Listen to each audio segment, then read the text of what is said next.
Salut tout le monde, aujourd'hui on se retrouve pour une nouvelle quête manga. On va parler de Shigahime, donc chez les éditions Mangetsu. Et c'est écrit et dessiné par Sato Hiroiza. C'est parti!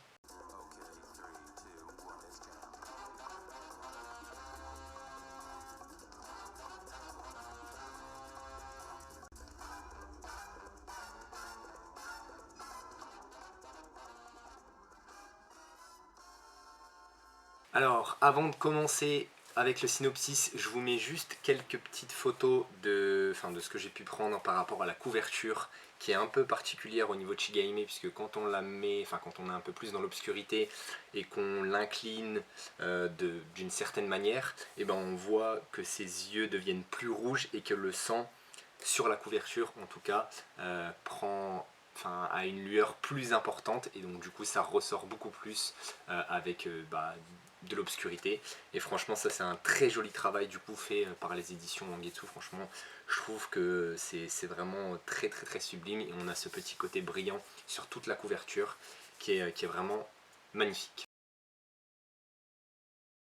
Alors du coup pour parler du synopsis, je vais juste simplement lire la quatrième de couverture. Donc on a Osamu Hirota aurait pu poursuivre sa vie tranquille de lycéen si seulement il n'avait pas suivi le solitaire Soichi jusqu'à un étrange manoir. Il n'y avait pas rencontré l'envoûtante Miwako. Il n'était pas devenu le familier d'un vampire immortel. Pour garder forme humaine et sauver celle qu'il aime, Osamu doit désormais chasser sans relâche. Comment fera-t-il face à cette nouvelle vie? Et c'est bien sûr écrit pour public averti, ce qui est tout à fait logique puisque c'est quand même assez gore.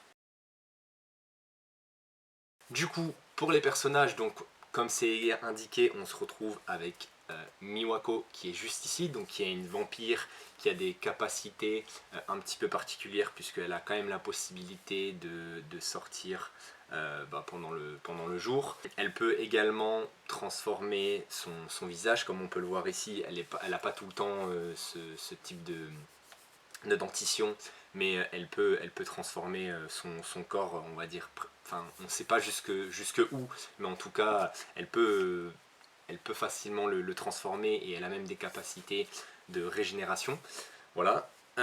Et ensuite on a, là on le voit pas bien, il est juste ici, mais on a donc du coup Osamu Hiruta qui de base, lui il n'avait rien à faire là, il s'est juste laissé embarquer par un mec qui devait lui montrer quelque chose qui en fait était sous les ordres de Miwako, et au final il est devenu donc le familier de Miwako. Alors en gros c'est pour l'instant son esclave qui doit tout simplement lui ramener on va dire entre guillemets à manger. Je vous laisserai découvrir ce que signifie le à manger.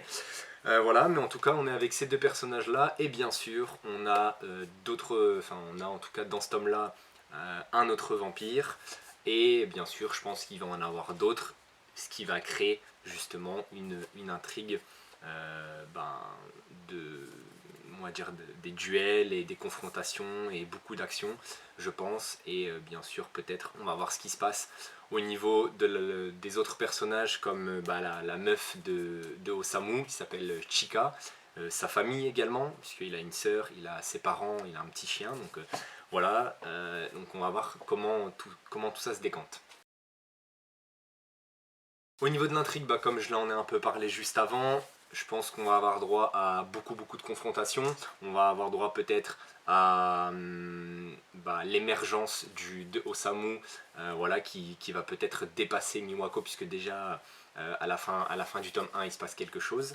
On peut aussi voir que, comme je l'ai dit, Miwako pardon, elle peut avoir des transformations.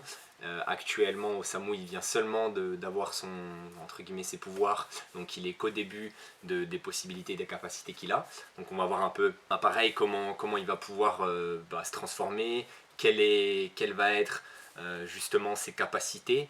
Et bien sûr on a aussi de l'intrigue vis-à-vis des autres vampires, puisque en essayant de trouver des images sur Google, j'ai pu voir des planches vraiment très jolies, avec des transformations qui donnent très envie. Donc franchement, ça annonce que du bon pour la suite, en tout cas de l'histoire.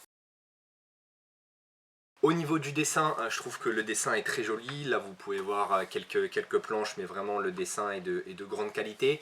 Bien sûr, c'est du gore, donc ça peut ne pas plaire à certaines personnes. Moi, honnêtement, j'ai trouvé que c'était gore, mais c'était pas uniquement centré sur ça. Il y avait bien d'autres choses. On pouvait voir de la tristesse, on pouvait voir du désespoir, on pouvait voir de la colère. Donc même au niveau des expressions du visage et comment sont dessinés les personnages, franchement c'est du très beau travail. Donc franchement pour le dessin c'est vraiment très joli. J'ai rien à dire là-dessus, c'est très beau, c'est pas époustouflant encore une fois, mais on a des belles planches et comme je vous l'ai dit, j'ai vu des images qui donnent envie, je vous les mets pas parce que ça peut peut-être spoiler, mais allez voir si vous voulez plus vous intéresser au dessin. Du coup, au niveau de mon avis de ce tome 1, voilà, donc franchement, bah, c'est une série, j'ai pas précisé, mais en 5 tomes, donc il se passe déjà pas mal de choses dans ce tome 1, ce qui est normal vu que c'est une série courte. Je pense, en tout cas pour le tome 1, ça va vite, c'est plutôt pas mal. Honnêtement, je donnerais une petite note de 14, je pense, une petite note de 14, peut-être 15, mais plus 14 parce que pour moi il me manquait encore ce petit côté-là d'action, de castagne, comme j'aime à le dire. Et du coup c'est un petit peu dommage, mais forcément on avait l'histoire devait se mettre en place, les personnages devaient se mettre en place, donc c'est un peu logique qu'il n'y ait pas full baston dedans. Donc un bon tome, voilà, pas un très bon tome, mais un bon tome pour ce tome 1. Voilà, je sais pas si, alors c'est bien sûr comme d'habitude c'est mon libraire qui me l'a prêté, merci à lui. Je sais pas si je vais l'acheter, mais en tout cas la suite me donne envie. En plus comme j'ai vu des images, comme je vous l'ai dit, ça m'a vraiment chauffé. Donc ce tome là est bon, ça termine ouais, une petite chose justement qui nous donne envie de voir la suite. Donc un bon tome, voilà. C'est assez gore, il y a un peu de nudité aussi, donc je sais pas si ça peut freiner certaines personnes ou certains d'entre vous, certains ou certaines d'entre vous, mais voilà un peu tout ce que j'avais à dire sur Shigahime. Du coup, j'espère que la vidéo vous a plu. Honnêtement, moi j'ai plutôt bien aimé, je le répète. Dites-moi en commentaire si ça vous a chauffé, dites-moi si vous allez l'acheter, si ça vous donne envie. Moi je vous dis à bientôt pour une prochaine vidéo. Salut!